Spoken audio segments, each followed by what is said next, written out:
Super Nanny, la nounou la plus magique de Hollywood s'offre une seconde jeunesse sous les traits délicats d'Emily Blunt dans un film bonbon qui ravira jusqu'aux plus grincheux, en salle ce mercredi 19 décembre.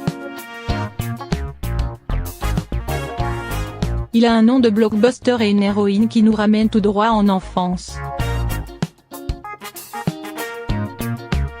Le retour de Mary Poppins a de quoi faire trembler le box-office mondial en cette fin d'année avec la promesse d'un conte intergénérationnel qui saura toucher la corde sensible de chacun. La plus célèbre des nannies anglaises reprend ses marques à Cherry Tree Lane, 25 ans après sa première incursion magique. Le film de Rob Marshall Chicago a déjà créé l'événement, décrochant 4 nominations aux Golden Globes avant même sa sortie en salle, programmée ce mercredi 19 décembre en France. Une distinction largement méritée tant le long métrage nous offre la parenthèse enchantée dont nous avons tant besoin en ce moment. Parce que l'hommage au premier volet est omniprésent. Il convient de le préciser une nouvelle fois. Il ne s'agit pas d'un reboot mais bien d'une suite du Mary Poppins sorti en 1964. La nounou débarque à Londres en plein chaos familial chez les deux enfants Banks devenus adultes.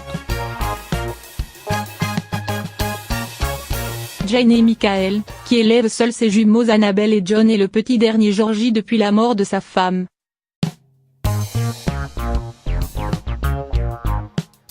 Se battent pour conserver leur maison de famille sur fond de grande dépression.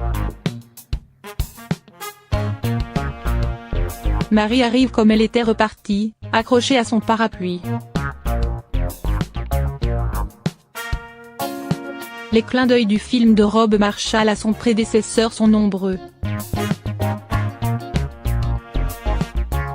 La découverte de sa magie par les enfants, l'intrusion dans le dessin animé, le jeu de miroir.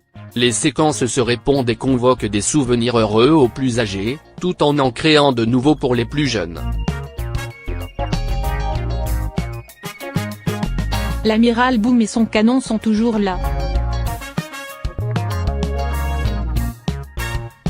Comme Marie vit aussi avec son temps, le ramoneur a laissé place à un allumeur de réverbères.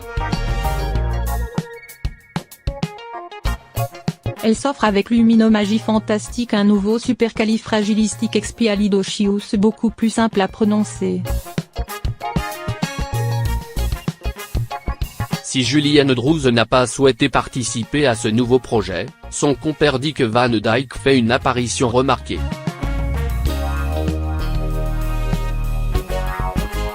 Une nostalgie garantie 100% heureuse. Parce qu'Emily Blunt est divine.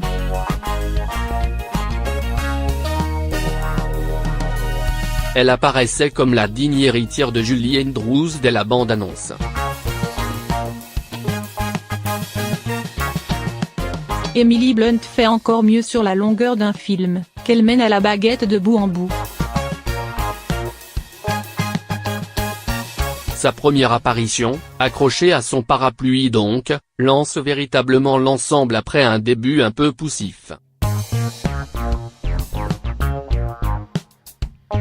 Car c'est elle et uniquement elle qu'on attendait de voir à l'écran.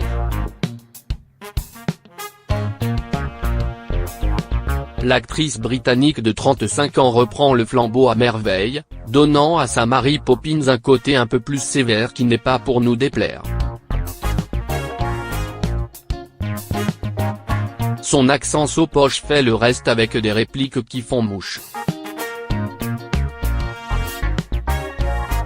Celle qui détestait chanter en public va sans aucun doute trouver le sien.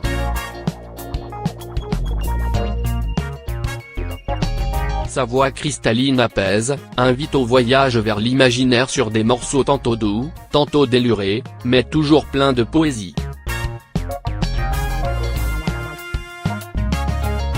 Parce que la magie opère.